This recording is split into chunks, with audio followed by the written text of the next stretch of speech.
I used to go into the mountains as a boy looking for fossils, and then I would dream I had discovered dinosaur bones. And in my dreams I would come upon these vast deposits of enormous bones, and I could even run around and identify them. But then I would awaken and find it was only a dream.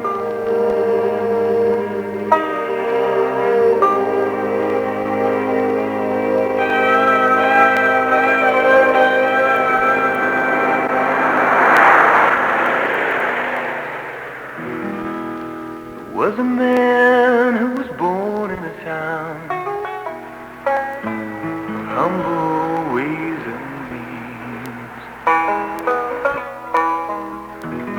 dreaming dreams and acting out scenes, filled his childhood days. The older he grew, the harder he dreamed, until there came a day when childhood dreams and all those things grew into reality. He went to the mountain, found pages of the earth that were crying out for someone to read them. One page told of beauty, another told of strength, and it left in fascination as one page told the story of giants in the land.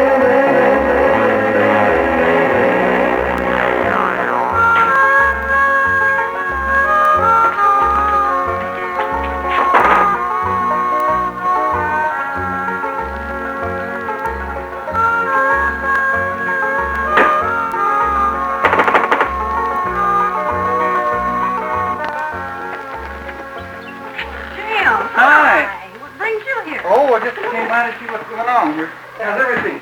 Well, pretty good. Hey, Eddie.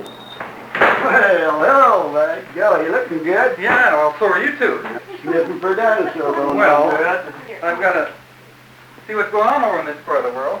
Sit down. Yeah. Take your hat off and stay a while. Well, I've been over to Canyon City, and I thought I'd drop in and see what's going on here. Well, dang it. How's everybody? Oh, pretty good. How's your family? Well, okay. I've been out in the field quite a bit this summer, and Hey, darn one. Oh, yeah. what the heck's that? Does it look any good? Oh, I found that last spring, and I was saving it till you came around because I didn't know what it was. You know what that is? Yeah, that's why she picked it up. You know what it is? That's a giant carnivore toe bone. Boy, that's a big one. Now, the one I mounted at BYU, you've seen it. Yeah, yeah. The same bone on its hind foot would be about that long. In other words, it would scarcely be as long as this is wide. You sure you're not ready? You got any more of this stuff? Where'd you get it? Well, we found it last spring. It was up around Where about? down Dry Mesa. You've got something here that's as big as Tyrannosaurus rex, which doesn't occur until 80 million years later in Earth's history. And here it's down in the Morrison. You're not exaggerating now. Oh, no. Eddie, I wouldn't exaggerate, you know that. Well, here's the proof right here. You found it. Did you get any more material? Was there any leg material? Yeah, we brought some more scrap stuff. Go get what you got. Let's have a look at it. Man, that's tremendous. Wow. You remember where we put it? Yeah, it's out there somewhere, though. That's a darn Mexican. It's hard to trail. Boy. Gee, I don't remember where that was. That's very much junk. I don't know whether we'll ever find it. You found it yet? Oh, no. We'll find it. I don't know how you can find anything in here, Eddie. Yeah, it's rough. That's an interesting chunk of bone. We haven't found this yet. Yeah, that's pretty good. Oh, Vivian does a good job on that. Looks like it's opalized. Oh, here it is.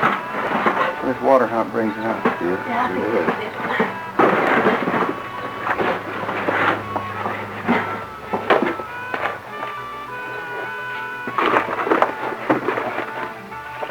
Boy, that's a carnivore sacral.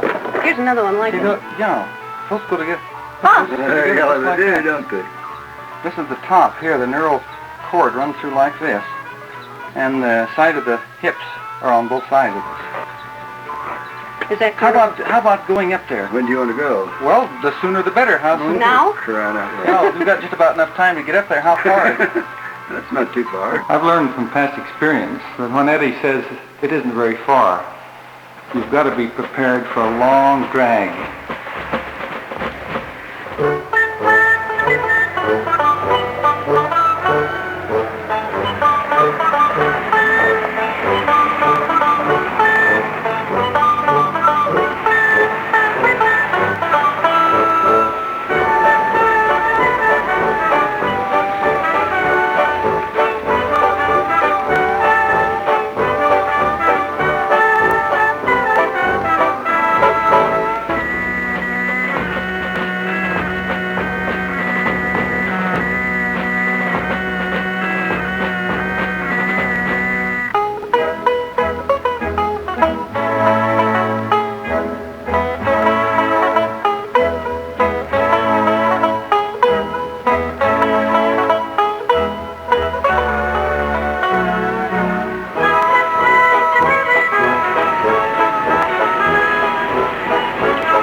Yeah, I got it. Yeah, it's only about a quarter of a mile. No, I don't think we'll need one, Jim. Okay. Run through here, I think we can get there.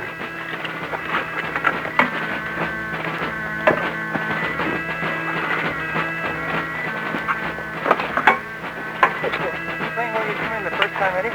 I don't know, Jim, but I kind of think it is.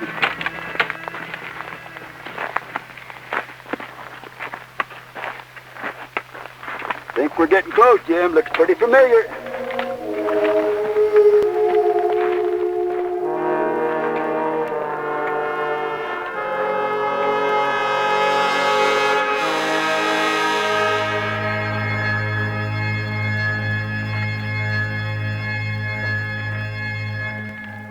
Yeah, I found the toe bone right on around the hill there, Jim. Okay. Yeah, there's some. Yeah, there's some chunks here. Well, there's a... Yeah, he's junk under here. What that is? There. What is it? Well, that's an end of a... Hey, that's the end of a vertebrae. See this thing sticking up here? That's the sandstone, the sand that filled the spinal cord cavity. That fits right in there. Yeah, that's right. That's right. Yeah, it's a big In life, that would be the spinal cord.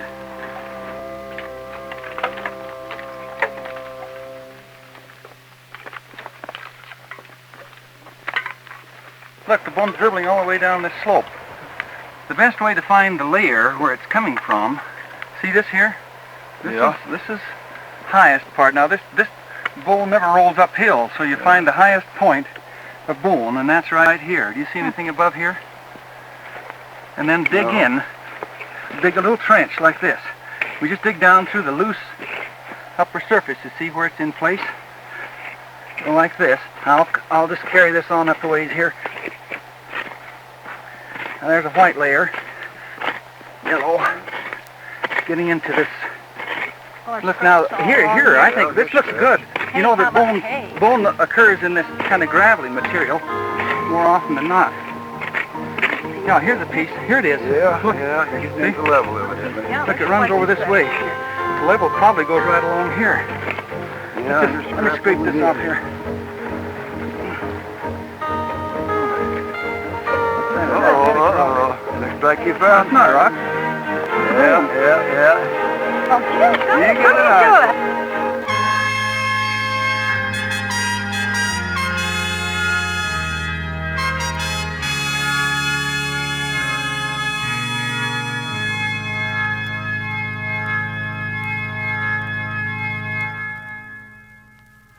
I'm back in the bank. Look at that. Hey, See wow, the shaft Eddie. comes out. This So is it goes. This is the joint end here. I don't know if that's a femur or not. If so, this is the knee end. Let's see how I'm done. far back. I don't know how you do lucky, it. you're lucky. Oh, this is spreading out here. Hey, Eddie, look at this. Yeah. See how it's flaring out. You know what that looks like? Oh, Christ. Well, that is a bone. You know, see how it's expanding here? That looks like a great big tibia. I have to get down to the... Oh, look at the size of it. That's a dandy. Yeah. You didn't... Well, I don't know how you do it. I guess that toe bone isn't the only one this year, Jim, anyway. I could tell almost immediately that this was going to be one of the most exciting quarries I had ever worked. Accordingly, we made plans for a big quarry operation the following spring. Eddie made arrangements for a road, if you can call it that. And as usual, our excitement got us there far too early. I'm glad Doug was along with his chainsaw and crowbar to help get me over his dad's so-called road. But unfortunately, the rocks, mud, and broken limbs are more than a match for the axle of my poor old trailer house. The edge of the hill comes along like this. The road you built comes in like this. We're about right here. I'm going to put my trailer house in here.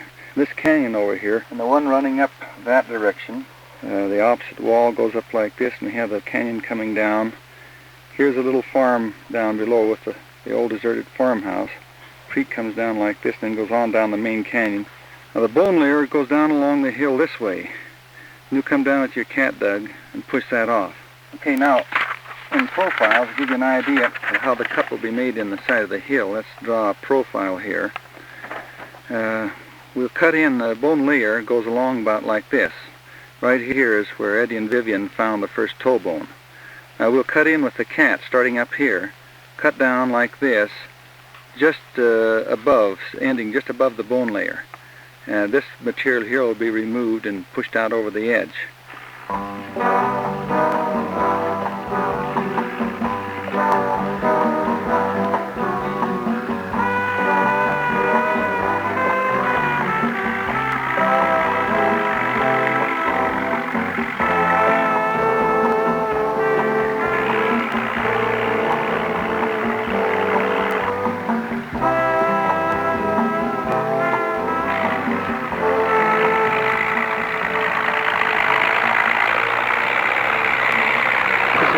Quarry we worked before. We'll have you come in here carefully and peel this off.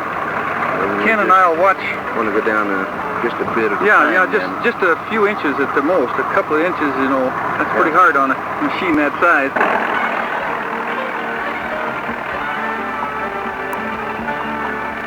We made an opening along the side of the mountain more than 300 feet long. At one point, about 6 feet below the surface, the blade turned up our first fragment of bone. Coincidentally, several feet below this very spot, we discovered the greatest concentration of bone in the quarry. We've got a bone here. I mean a piece of bone. Looks like it peeled into the top edge of something. It's dark brown in structure there. Yeah, it's dark brown in color. There's an external surface here. Some kind of muscle scar right there. And this is probably the topmost bone in the deposit.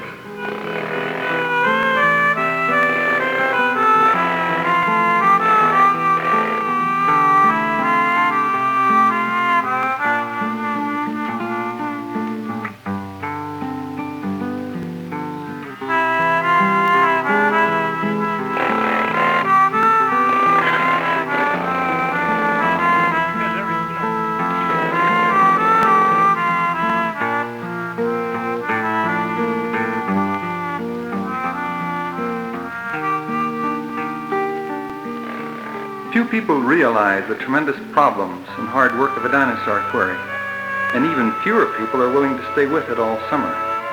The blistering hot sun, the swarms of gnats, dusty wind blowing in one ear and out the other is more than they can take. Aha! Yes, it does. You got a mind that gets on people's nerves.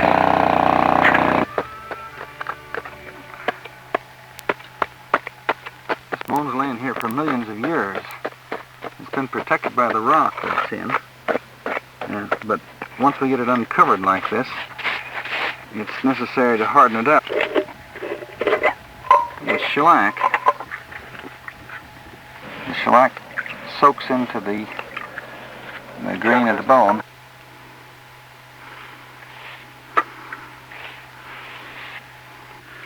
And after it's been shellacked, hardened up well, then the thing will be plastered out. Yeah, I see what Ken's doing here? Hi. Hi.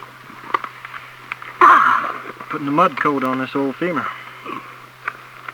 It Well, holds all these tiny little fragments and slivers right in place so that they don't get lost. They're just exactly the same place they were when we found it. How do you make that mud, Ken? I screen out fine sand and mix it with water and then put in plaster to make it set up either very hard or not quite so hard. I use different amounts of plaster depending on the bone, on the condition of the bone. Quite an operation to get these old bones out. We put a tissue paper separator over this mud.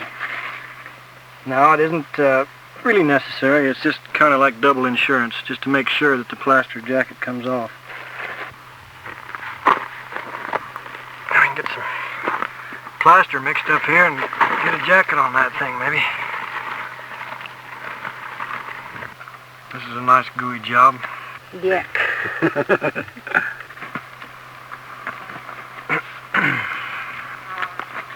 Soak these up good so that they...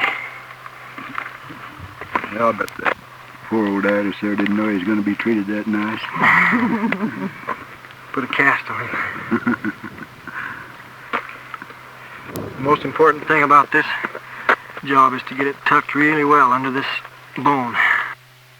This area over here where we began work has already produced evidence of 2 new species. Now that makes the quarry worth it, just that alone. 1 new species justifies the quarry. That we have represented a long bone here of a herbivore, and just a few feet away is part of the pelvis of a carnivore. Now, neither one of those can be found in any of the scientific literature I have. In fact, I'm quite well acquainted with this type carnivore that is similar, and this is something new.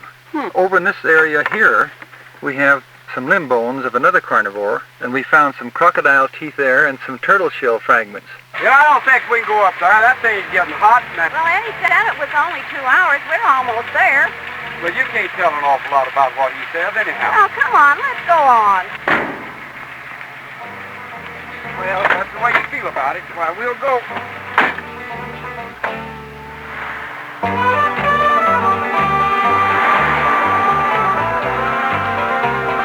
Yeah, if y'all hadn't took us off on that big wild goose chase, we'd have just about been there by now. Here's the Dry Mesa road sign. Isn't that where we're supposed to turn? Wonder how much further it is, Bill. Eddie says it's just a little way. Just go down just a spell and you're there, he says. Well, the countries look the same all the way. I don't know how we know where we were. How many miles is it after we leave the sign? Well, Eddie says about 6.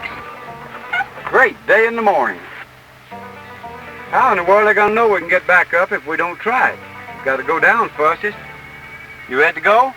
Ready. Well, okay, you guys wanted it, so you're about to get it. Well, this hill looks awful steep. That blasted Eddie's gonna... Don't go so fast. Well, I'm not.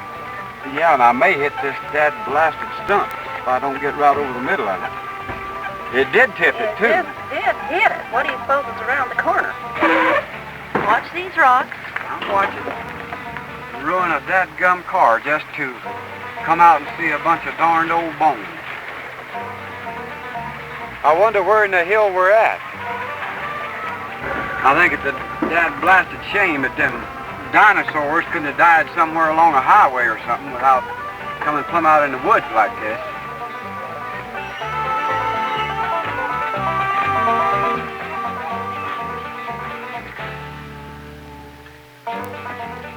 Great balls of fire. Did you see the rig he brought in here? That's Eddie's, ain't it? Well, this is about the only trail I see away from camp, so I guess the bone pile's down this way.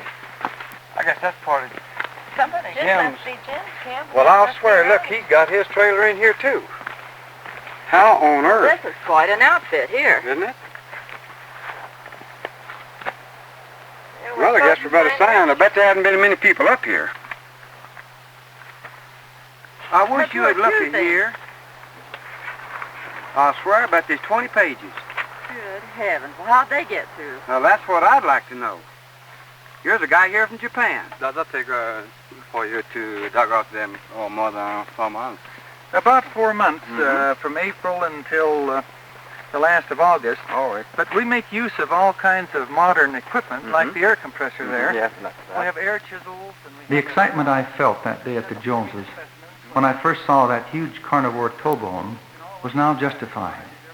For we had discovered enough additional material of this strange meat-eating creature to attract worldwide attention. Right in this area right here is where we found most of this large carnivore material. And I'll lay it out here, okay, to compare with the known form.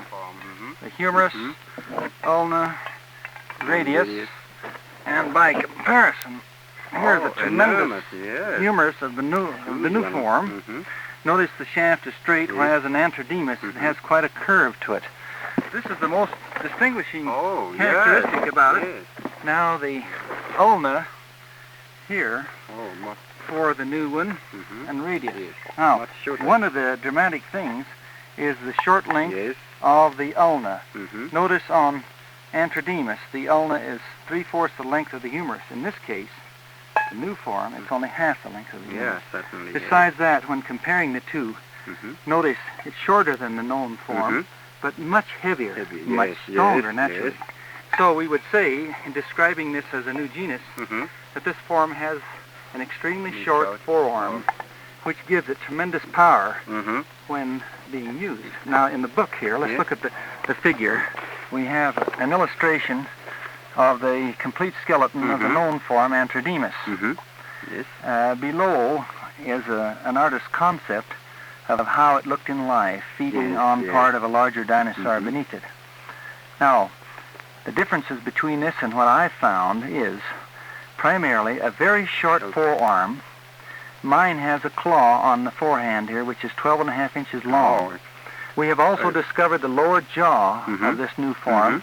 It has only half the number of teeth this form has. This means it'll have a very short skull, which in a way has something mechanically to do with the very short forearm.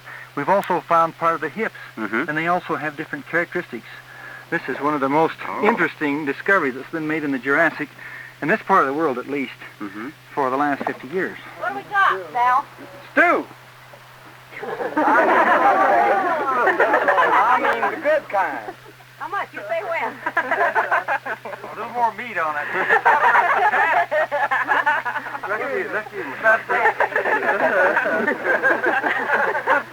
Suffering cat. First bone I've seen with any kind of juice on it. Well, that's not a dinosaur bone. You know, what's that offer? That's a mammal. I want to give you one of my little specials here. You ever had any Dallas banana peppers? No. I heard that. It looks like you haven't cooked very much.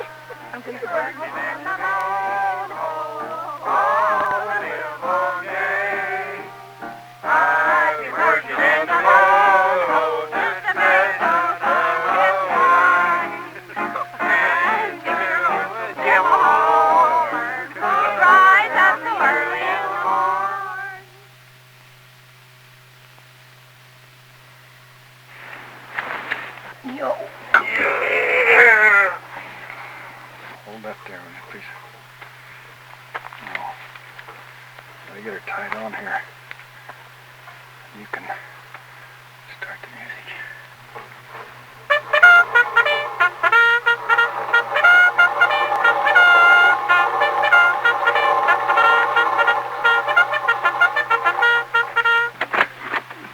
What in the dick is going on anyway? It's time to get up. Oh, you dirty so-and-so. Those bone diggers. I need a little sleep around here. Oh, that's Bartman. Oh, Minnesota needs a friend.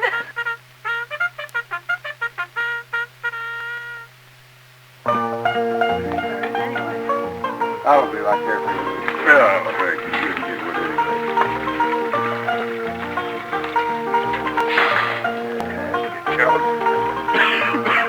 Oh, you got a little level. I'm not kidding. Well, I tell you what, 2 pair of socks. Yeah, some of us poor loggers can't afford one fat pair. Takes a little persuasion sometimes. So you don't wash your face. She never touches your face, don't you know that? Oh! what we hope to do here is to find the complete skeleton of a giant dinosaur. We found part of it, and we hope here in this quarry to find the rest of it. Now, one time there were countless thousands of these things roaming around the earth. In fact, they were all different sizes, just as you see animals today on earth. Although they've been buried deep in the earth, mountain building and canyons being cut as you see here exposes some of the layers that contain these bones, and we find them along areas such as the side of this hill here. In fact, we have about 15 different varieties of animals. Do you have that many on your farm? It's been estimated by the international scientists that all the animals that we know on the earth today, plus all the fossil forms that have been found, all together only make about 3% of the total different kinds that have lived on the earth in the past. So you see how much work we've got to do. And this quarry is part of that work. Why don't you come up this way and see what we have in this part of the quarry? Visitors to the quarry were interested to learn that in addition to the giant carnivore, we had also discovered parts of an enormous sauropod, a plant-eating dinosaur, which later proved to be the largest dinosaur ever found on Earth. We thus set a record to this point in man's knowledge, for this was also the greatest animal that ever walked the earth. This is the pelvis of an enormous dinosaur. I'm spanning the width of it, the left side and the right side. This is the middle line here. The tail would go back between my legs. Now the spines that stick up in the middle, such as you have down your back, are lying here, and if you were to raise them up and stand them here, they'd be in their normal position. They were crushed during burial. This bone sticking out here, that's this corner of your hip right here, the left corner. Now from this corner to that one over there, which is broken off, is 6 feet. So if his hips are 6 feet wide, then his stomach is forward of that, you see. And his head would be, in this case, somewhere around 45 or more feet above the ground. We have some vertebrae of this dinosaur in another part of the quarry, and some of them are 40 inches long, one vertebrae. This part right here is where the spinal column fastens on. That's part of the vertebrae right there, and the spinal cord went through this little hole right here. Some of you gentlemen have never been in a dinosaur quarry before, but I know some of you have collected dinosaur bone. Now the kind of bone you find weathered out on the surface of the ground looks different than what you see here, right? I'm glad you came up today because I want to make contact with as many people like yourselves as I can. Ranchers and hunters. Now when you're riding out looking for some old cow, you go across a lot of bare ground, and on the hillside you might spot a piece of bone. And if you wouldn't mind stopping, getting off your horse and having a look at it, you might discover a location that might produce material like we have here. And besides, if you find a new animal, we might name it after you. Pretty hot over here, Jim. Because most dinosaur bones are radioactive, Eddie had been dragging his Geiger counter around the quarry for several weeks, continually announcing new hot spots. I brushed him off as usual, for his finds were always far ahead of the spot being excavated. This time, however, my son Jim was convinced Eddie may have pinpointed something unusual, so he began work at the spot and uncovered something which amazed the entire world.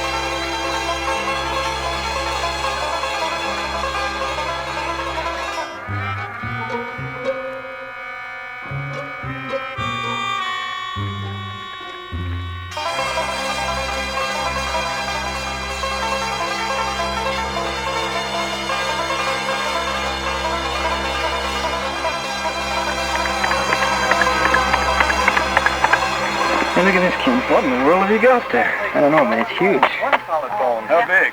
Oh, 8 feet long. Yeah, it's about Yeah. 40. No, it is. Wait till you It's see it. that big. There's no bone that big.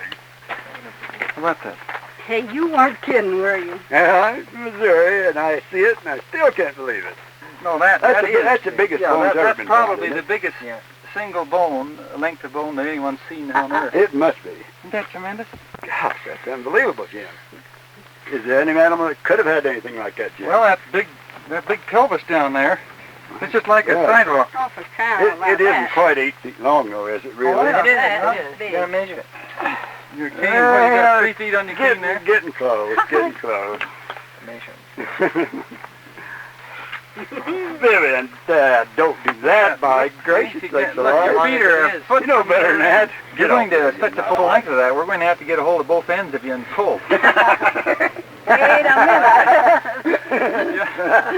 minute. We might do it that way. Yeah, My whole length of yeah, that but thing. your feet are clear down here. That's large enough to go with that tremendous 6-foot pelvis we have down there. You'd have to have a scapula like this, Eddie. To carry all that. Look at the width Yeah, of that thing. that's right. Well, you had to have enough strength to carry all that weight. Jeez. That big carcass standing on its front leg, all the weight of this tremendous animal rests on that. The front end of the 60-ton animal. 60 tons. Yeah, 60 tons. Well, let's touch it a little bit, pretty close. Yeah, or 60 tons, 100 pounds more or less. But anyway, How high? well, about 50 feet probably. How You'd be 60 feet long, but it'd stand about 50 feet tall because of the weight, or the height. These long neck vertebrae. It was like a giraffe. These neck vertebrae, remember that how thin it was? Yeah. That vertebrae is built like a Japanese lantern. It's made for being held high in the air. So the front legs are the same length as the back ones, made it easy for him to travel over land, like a big wheeled vehicle. Man, if you ever got a sore throat, wouldn't that be something? Yeah, it would. We're about 100-foot station here, and it's in this area that we've been getting that big new carnivore. And it has that unique feature of having a very short forearm and apparently a very short skull. Word of our discoveries reached various large institutions, resulting in visits from several prominent vertebrate paleontologists. Here and here and there, here, a string of tail vertebrae there, one here and here, a couple of here and over here. Now, the stream flow is in this direction, fortunately parallel to the bank, which is here. So we expect to find more of this big carnivore down in this area or back in here. So this blank area will be your area of exploration for next year. Yes, that's right. The bones drawn in here represent the maximum amount we've discovered and we'll collect this year. And this bare space will be opened up next season. You know, Bill, it's a quarry and a half. I bet you wish you could stay here a month. I'll do it. There's 200 feet more of the quarry here. I'd like to take you down and show you where we got that big pelvis and also where we started digging first. Kind of be careful when you fall down off this ledge here. There's some bones sticking out right there. There's a funny looking pad there showing, I don't know what that is. Jim, I was looking at your coating. I just can't believe this quarry. It's fantastic. There's so much bone. It's just, the ground is so easy to work.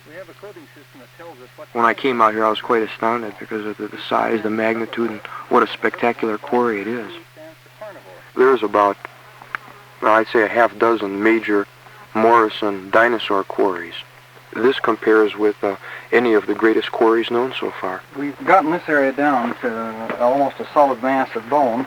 Some of it we can identify, some we can't. Or it has the potential, which might be proven by Jim in the next couple of years, depending on how long he works this thing out, to be one of the greatest and most major Jurassic vertebrate quarries in the world.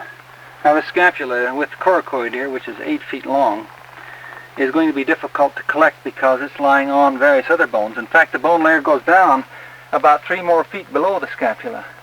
I don't know yet exactly how we're going to get that out of here. Well, after having seen the news in the paper and so forth, I don't think I was ready for something absolutely astonishing, but as usual with Jim's quarries, this just beat anything. It was just tremendous, my gosh.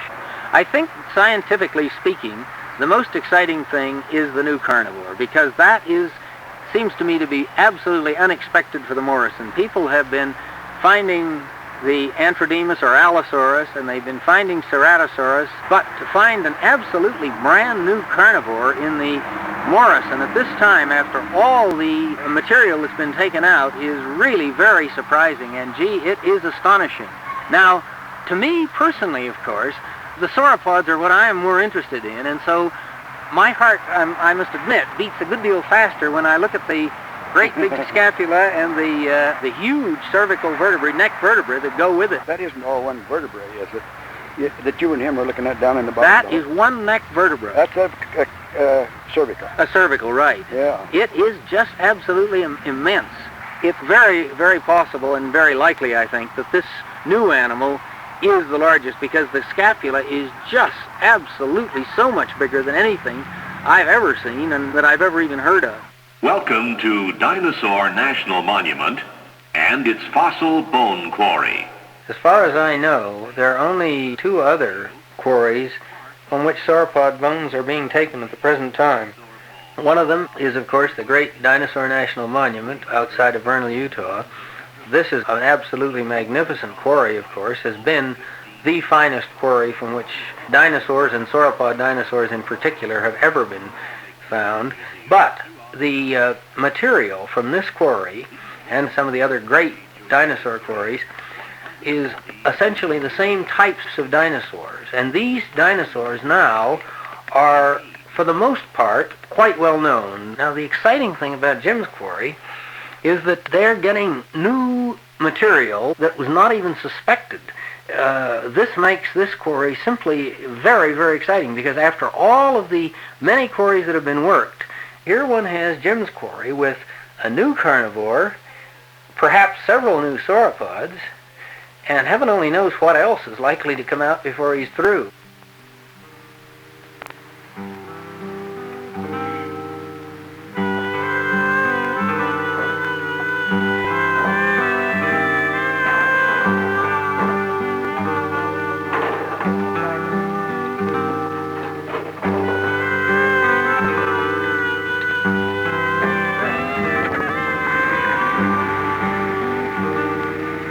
Okay, you ready back there? We'll go over easy now.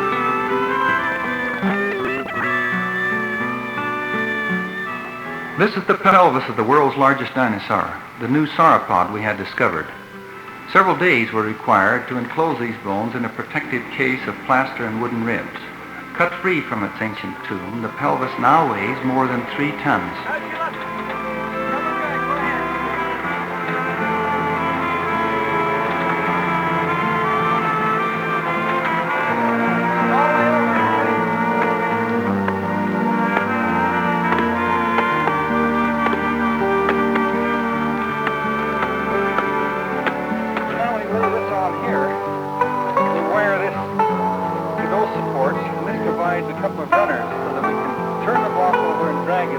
Our winch truck was custom built according to my own design, and although it generally loaded itself, this enormous block would rear the truck over backwards in such an attempt.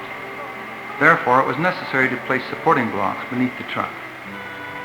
To simply drag this enormous weight across the quarry floor to a loading point required all the power of the truck's 5-ton winch.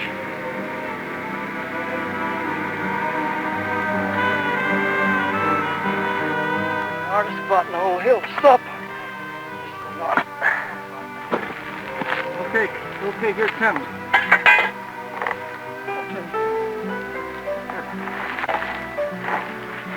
I think that'll do it. Get on it.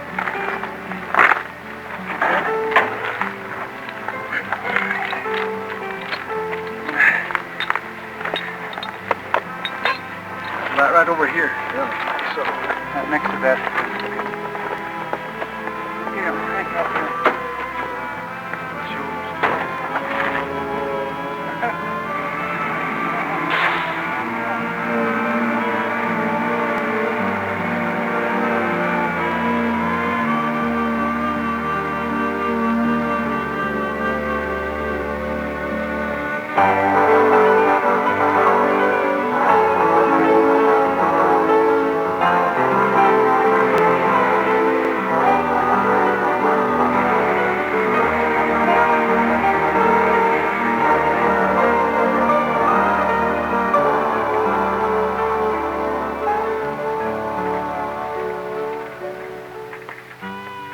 This was the beginning of the long job of hauling nearly 18 tons of material down from our 7,500-foot elevation to the museum nearly 300 miles away.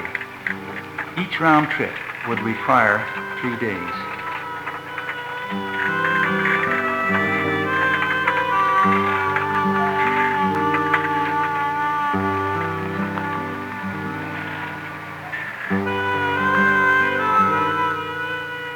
At the museum, the blocks would be cataloged and stored, hopefully to be studied, named, and mounted for the world to see. Take a meter reading here and check it out. Okay. Is this okay for this? That's fine. I'm going to use this flash because there's a little shadow. Okay, here you go. Looks good. 1, 2, 3. Sure you want to put this picture in your paper? The older people are very interested in old bones like this. You mean mine or these? These. The world is interested in the world's largest anything. With the discovery of the world's largest dinosaur, we were soon visited by reporters, photographers, and magazine writers from all over the country. The story was spread by international wire services. The TV stations called my wife at home, seeking an interview, and were exasperated when told I was not available. They continued to question her about when I'd be available. Her only answer was that she didn't know when I would return. With such international attention, our quarry became the destination of a great variety of visitors, ranging from housewives to corporate executives. Back here, we have a bone that's been chewed on by the carnivore. And on this end, at this angle, 1, 2, 3, 4, 5, the teeth marks went across this way. And they were probably as sharp as my ice pick. Can I have a picture of that, Jim? Certainly, yes. There are also some teeth on the backside because the animal grasped it like this, with upper and lower jaws. Now, there are a couple of interesting bones here for comparison. These are out of the foot of a herbivore. This is a medium-sized herbivore. This one is a very large one. These 2 bumps here correspond with those 2 bumps there. So this goes with the herbivore that has the 8-foot scapula and the 6-foot wide pelvis. The miscellaneous bones we find in this part of the quarry represent various different animals. And although some of them are large, like a very big rib here, we do have one here, thing here that's very interesting. This small bone, when we found it, the piece was missing. We filled it in with plaster to show the entire length. This is a metatarsal of what I call a feathered reptile. This creature was very fast running, had long legs, 3 powerful toes, and was a feathered creature, although it was still a reptile. This animal would be something like 4.5 feet tall, with a relatively long neck, not unlike an ostrich, and a covering of feathers, thick down feathers like those that the ostrich has. And one of the interesting things about this bone, like all bird bones, it's very hollow. You see this centerpiece right here? There's a little bit of calcite in there that fills the entire tube inside of the bone. This animal, as far as I'm concerned, was one of the ancestors of the group, which includes ostriches. Now, would you please follow me down to the quarry? Escalante Creek, lying 2,000 feet below us there, is carved with laid down through those towering sandstone cliffs you see across the canyon. We are now standing in the Morrison Formation, where many dinosaur remains were buried. Keep coming, keep coming. Approximately 140 million years ago, during what is known as the Jurassic period of Earth history, gradually sloping upland, rising to the west, together with a copious rainfall, produced a vast lacework of meandering rivers in a broad floodplain environment. This was suitable for the transportation and burial of the incredibly huge carcass of the world's largest dinosaur.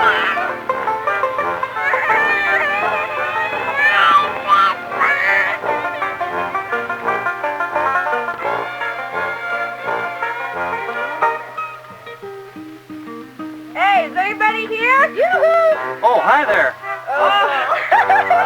I'll be with you in a minute. Just sign the register there, would you please? I'll be over soon.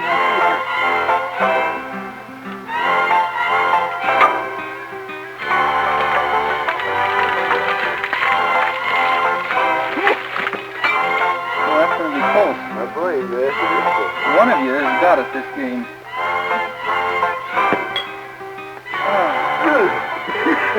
I'm going to stay around to find out how this comes out. You want to measure? Yeah, I believe you got me there. Yeah. Yeah, that's close there. Where's the other one? Yeah, I don't know. Well, I'll be... I got a ringer. I wish you'd look at that.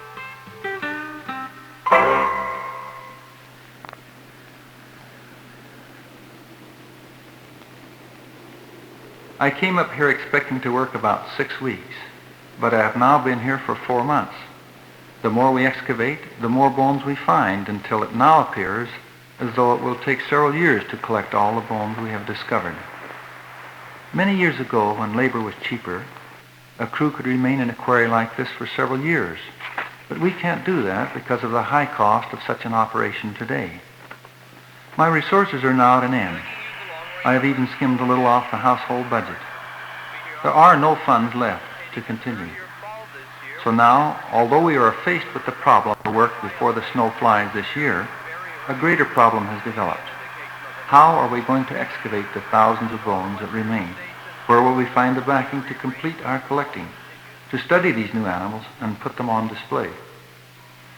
What began as a routine quarry operation has now become an enormous crushing force against a modest budget. How did paleontologists manage in the early days?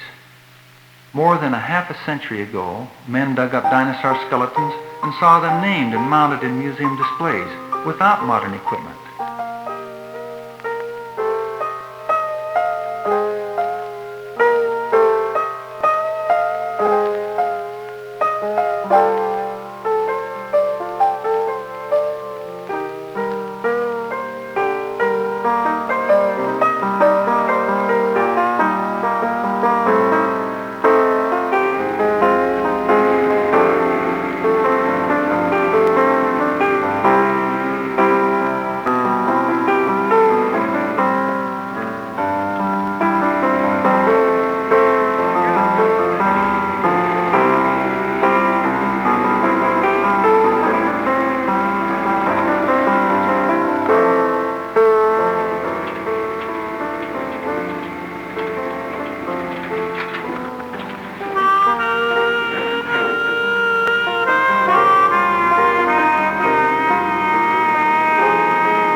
We have all kinds of modern equipment, but even as we plastered up this enormous bone, I began to suspect we may never realize the satisfaction of museum displays.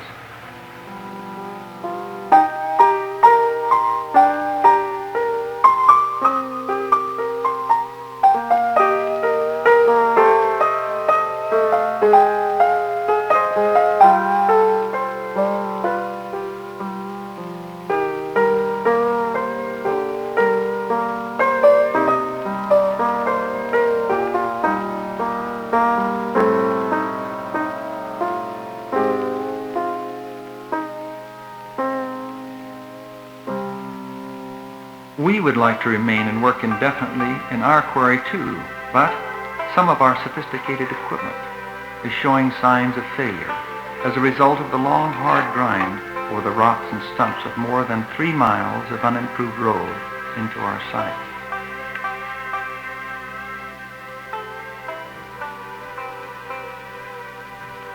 It finally became clear to me that the quarry must now be covered up to protect the vast treasure which still remains, while we begin what might be a long, long wait for the support we need to return.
I was expecting a bulldozer.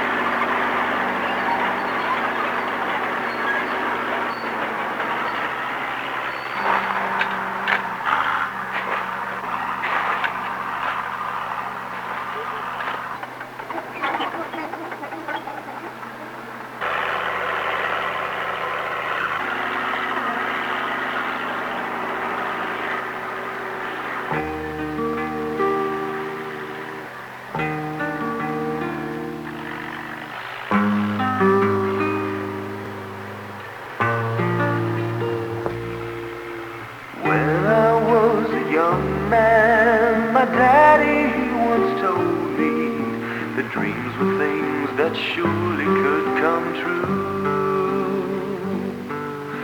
I'd go up to the mountain and pretend that I discovered a new world full of treasure that was lost. Dreams that they made for dying so without any time. Dreams that they made for crying so when would they see the light? See the light.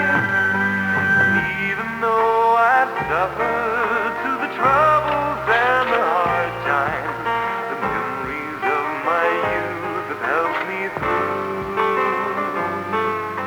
And now that I am older and my thoughts are growing cooler, why can't I build a vision of my life?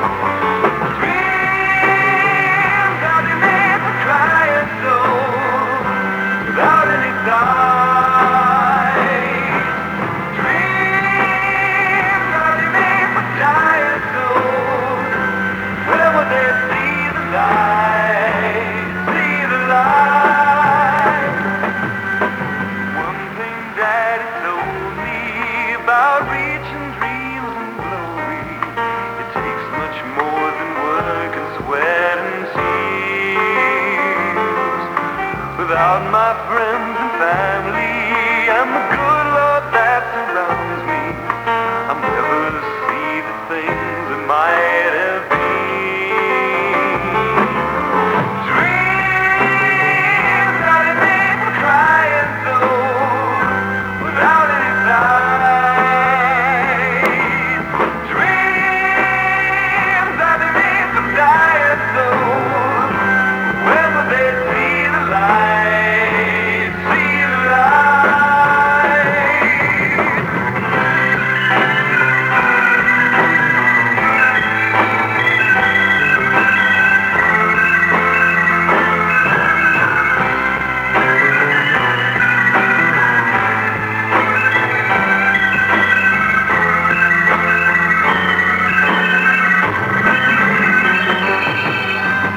When I was a young man, my daddy, he once told me that dreams were things that surely could come true.